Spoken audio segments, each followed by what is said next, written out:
Bonjour à tous et bienvenue sur ma chaîne YouTube Objectif Bonheur. Aujourd'hui, on se retrouve pour parler de 15 idées afin de se lancer dans le frugalisme et économiser des centaines d'euros. Premièrement, faire ses menus. Et oui, anticipez ce que vous allez manger, préparez vos menus, préparez votre liste de courses.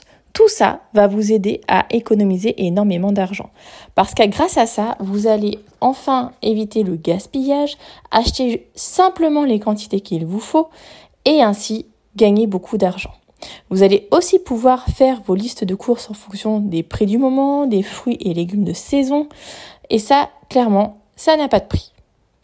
La deuxième chose à faire si vous voulez vous lancer dans le frugalisme pour économiser, ça va être de suivre votre budget.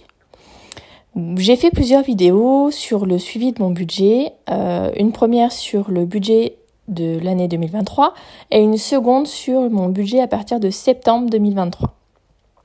Comme vous pourrez le voir, je budgétise absolument tout, que ce soit les courses, les sorties, les vacances, les taxes à payer, les impôts, voilà, mes frais d'essence. Vraiment, je budgétise tout, comme ça me permet vraiment de savoir comment répartir mon argent, de suivre avec une méthode d'enveloppe virtuelle mon budget. Et clairement, ça m'a permis de ne plus être à découvert, ou en tout cas de faire beaucoup plus attention à comment je dépense mon argent. La troisième chose, c'est d'acheter d'occasion. Alors là, clairement, il n'y a pas de secret. Quand vous achetez d'occasion, que ce soit sur un site d'occasion comme Le Bon Coin, Vinted, Marketplace, clairement, vous allez pouvoir faire des affaires de dingue. Bien souvent, vous arrivez à dénicher pour des objets plutôt neufs, plutôt en bon état, à moins 50% du prix d'achat de base, voire même parfois moins 70%. Donc clairement, ça vaut le coup et puis c'est bon pour la planète, donc on ne s'en prive pas. La quatrième chose, c'est bien sûr suivre les principes du minimalisme. Je m'explique, le minimalisme, c'est vraiment de se contenter de vivre avec peu de choses, peu mais mieux. Et évidemment, ça va vous permettre d'économiser également beaucoup d'argent, de vous satisfaire du peu. Donc en fait, c'est finalement sortir de la société de consommation et arrêter d'aller faire du shopping pour faire du shopping. Cinquième chose, ça va être de définir votre garde-robe de base, c'est-à-dire une garde-robe qui donc non seulement va avec tout, avec des couleurs qui vous vont bien, avec un nombre de vêtements, donc par exemple ça peut être 7 pantalons, 7 t-shirts, 3 robes, voilà, c'est vraiment de définir uniquement ce dont vous avez besoin, ce qui vous suffit à tenir avec votre cycle du linge. Voilà, c'est réfléchir vraiment à tout ça. Et ça aussi, ça va vous aider à devenir frugaliste. Car en fait, vous allez du coup avoir besoin de moins de vêtements. Vos vêtements vont beaucoup mieux s'accommoder avec les différentes tenues que vous aurez choisies. Et donc, tout ça, ça va vraiment participer à dépenser moins et à économiser. Et bien sûr, vous allez user vos vêtements jusqu'au bout. Ça, c'est vraiment un des grands principes du minimalisme et du frugalisme. Sixième chose, c'est de vendre les objets inutilisés. Et pour ça, rien de mieux qu'un désencombrement. Le désencombrement va vous permettre de vous rendre compte de ce que vous ne vous servez pas.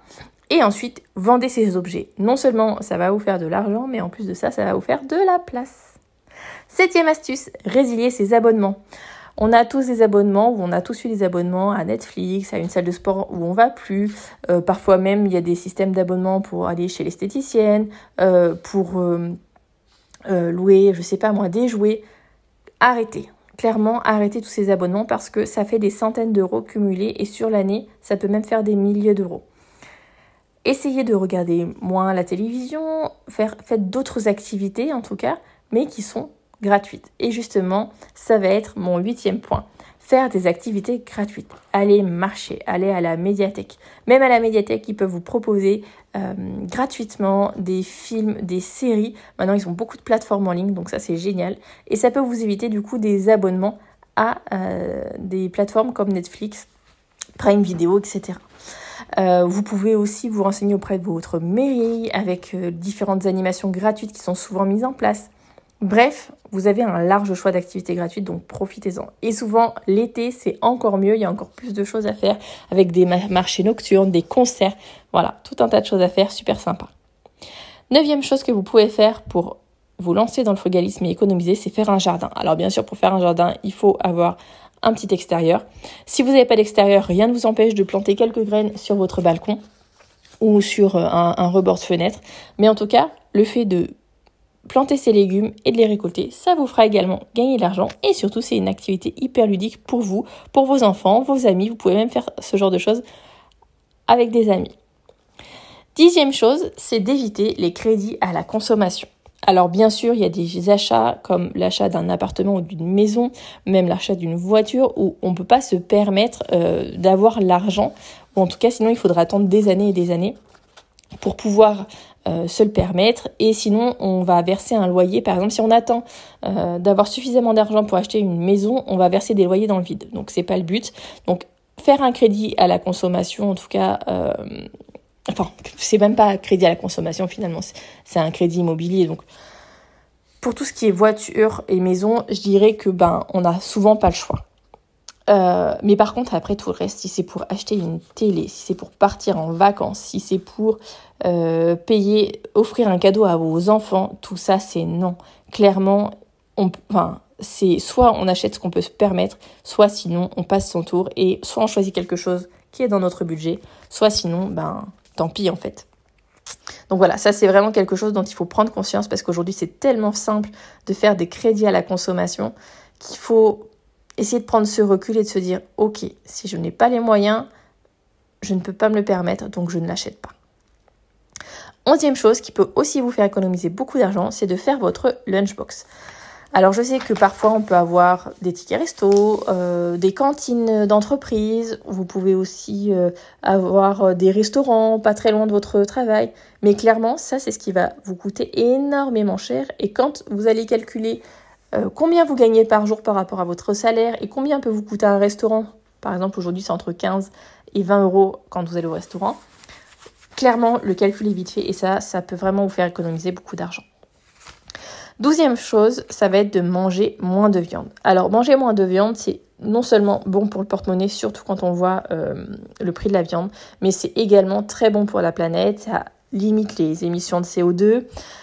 C'est aussi bon pour les animaux parce que finalement, on peut appliquer le principe de non-violence, qui est d'ailleurs un principe du yoga que j'ai découvert il n'y a pas très longtemps. Et je trouve que effectivement, en fait, manger moins de viande, c'est que du positif. Donc voilà, c'est bon pour votre santé aussi parce qu'il ne faut pas manger trop de viande. Donc je ne sais pas si vous consommez la viande 2 fois par jour, peut-être diminuer et passer à 1 fois par jour. Si vous êtes déjà à 1 fois par jour, peut-être passer à 4 fois par semaine sur 7 jours. Voilà, il y a toujours des choses à mettre en place qui peuvent être ultra intéressantes. 13e chose, ça va être de réfléchir aux économies d'eau et d'énergie que vous pouvez faire. Économie d'eau, ça va être des gestes simples, couper la douche quand vous êtes en train de vous savonner, couper votre robinet quand vous êtes en train de vous laver les dents, privilégier le lave-vaisselle plutôt que de faire la vaisselle parce que ça économise plus d'eau. Ça va être, de mettre, vous savez, les chasses d'eau avec 2 boutons, car en fonction de ce que vous faites aux toilettes, du coup, vous pouvez utiliser moins d'eau. Ça peut être mettre un récupérateur d'eau pour arroser son jardin. Ça peut être aussi faire de la permaculture pour limiter l'arrosage du jardin. Après, pour tout ce qui est économie d'énergie, ça va être aussi sur votre mode de consommation, sur tout ce qui est climatisation, chauffage, sur bien éteindre la lumière quand vous sortez d'une pièce. Peut-être limiter les objets électriques et électroniques. Réfléchir aussi à votre consommation peut-être de carburant. Voilà, il y a plein de choses à mettre en place. D'ailleurs, n'hésitez pas à me mettre en commentaire si vous avez des idées supplémentaires. Mais vraiment, réfléchir à votre consommation d'eau et d'énergie. 14e chose, ça va être d'essayer le zéro déchet. Alors, le zéro déchet, c'est vraiment quelque chose qui n'est pas simple à mettre en place parce qu'aujourd'hui, quasiment à peu près tout a un emballage.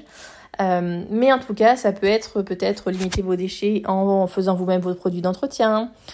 Ça peut être peut-être en faisant vos courses de fruits et légumes au marché et pas en supermarché parce que du coup ça limite des emballages. Ça peut être de faire le tri sélectif aussi, même si je sais qu'il y en a beaucoup qui le font maintenant, mais en tout cas ça fait partie du zéro déchet. Acheter d'occasion, ça fait partie du zéro déchet. Voilà, il y a plein aussi de petites choses à mettre en place pour favoriser le zéro déchet. Et la 15e chose, ça va revenir aussi un peu à votre consommation d'énergie et de carburant. Ça va être de, par exemple, vous déplacer à vélo. Déplacer à vélo, déjà, ça va vous permettre de faire du sport. Ça va également vous permettre de limiter vos coûts en carburant et peut-être en abonnement de bus, de train. Et puis surtout, c'est écologique, donc c'est que du positif également. Voilà pour les 15 astuces si vous voulez vous lancer dans le frugalisme. N'hésitez pas à commenter, me dire si peut-être vous êtes déjà frugaliste. Me dire aussi ce que vous avez mis en place ce que vous allez mettre en place. Voilà, j'ai hâte de vous lire et je vous dis à très bientôt pour un prochain podcast. Bisous à tous.